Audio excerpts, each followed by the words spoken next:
Yeah, I'll do a little, WTF, who gives an F, doesn't matter, whatever. Let's give it a go, see what happens. Whatever happens, happen. Oh, it's too loud. Yeah, whatever happens, who gives a shit, just fucking give it a go, Good evening, citizens. It is I.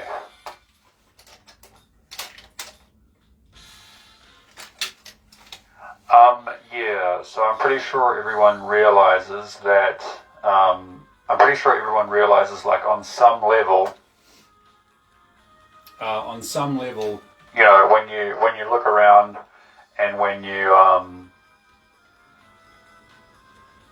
just take things into account, it's obvious that there's some other kind of economic activity here. There's some sort of economic exchange going on between very large corporations here on Earth, specifically the very large aerospace and weapons manufacturers. The same guys sending all the weapons to Ukraine, and a lot of the same weapons engineers and manufacturers that are perpetuating a lot of the wars, a lot of the terrestrial wars. Those are the same manufacturers who are, who are basically involved with, off-world exchanges, but interplanetary, economics. So it doesn't matter whether it's whether there are extraterrestrials or not. It's not really the point. The fact is that since as early as the 50s, there's been a whole nother side of physics that has been developed there that doesn't have the same kind of restrictions that we put on engineering now, because all of our engineering, pretty much all of the engineering that is available, to civilians, it has a lot of restrictions put on it. For example, it will not try to, there is no explanation for magnetism, gravity, where is energy coming from, where is it going to?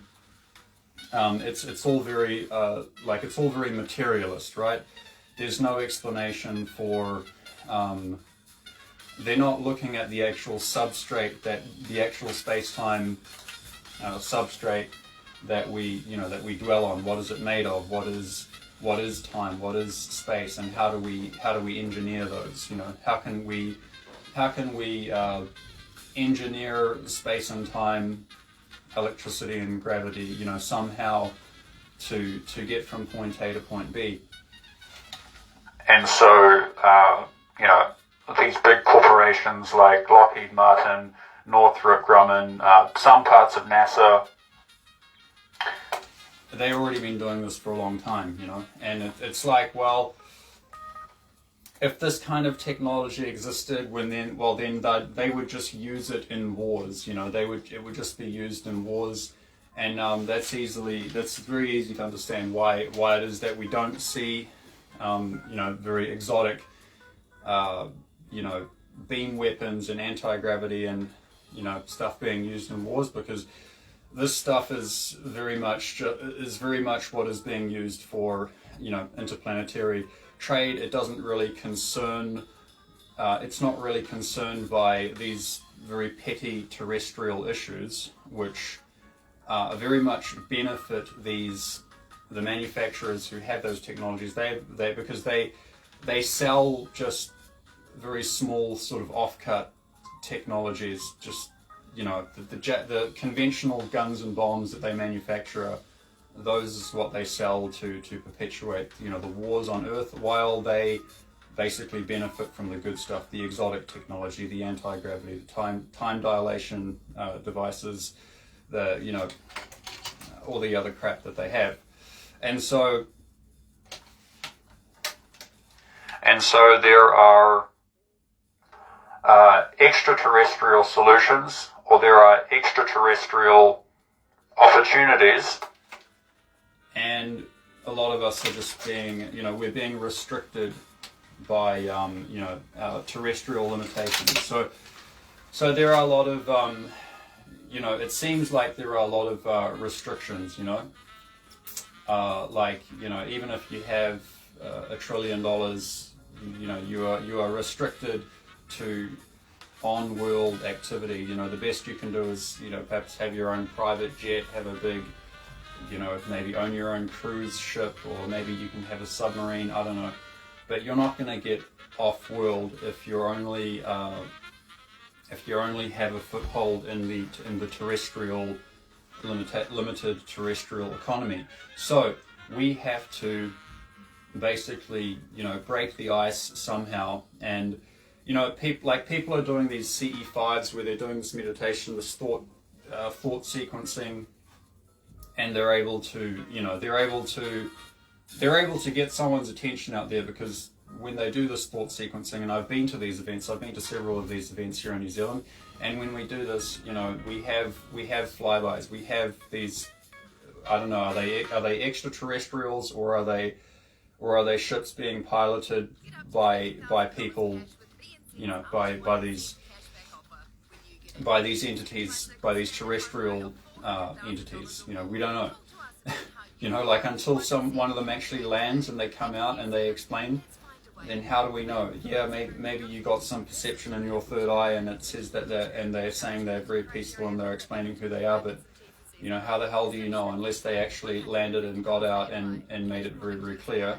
So we really we deserve that kind of solid explanation, because we are now cosmic citizens. We are not just citizens of the earth. We are, because these corporations here on the earth, which basically we have funded out of our taxpayers' money, and they are involved with off-world interplanetary trade and economics, and they have some cosmic citizen type of privileges. So, and we are the ones that basically help them achieve that through our taxpayer money. So by default, we are cosmic citizens. We have cosmic rights, and that will be that, I guarantee it, that will be within those treaties that have been signed and agreed upon between various other extraterrestrials that are participating in these interplanetary economic activities, and these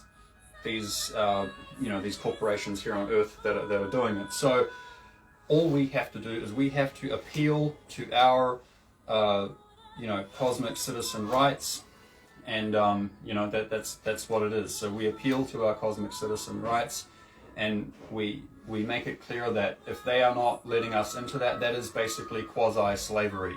That is basically a type of quasi-slavery, which in these agreements that but basically these companies are not supposed to be participating in any type of quasi-slavery. That would be an agreement in those, with those other extraterrestrials. They are lying to them, and we just point that out and say, hey, look, So yeah, just giving it a go. I'm just practicing for my gig on Queen Street or wherever that I'm going to do it.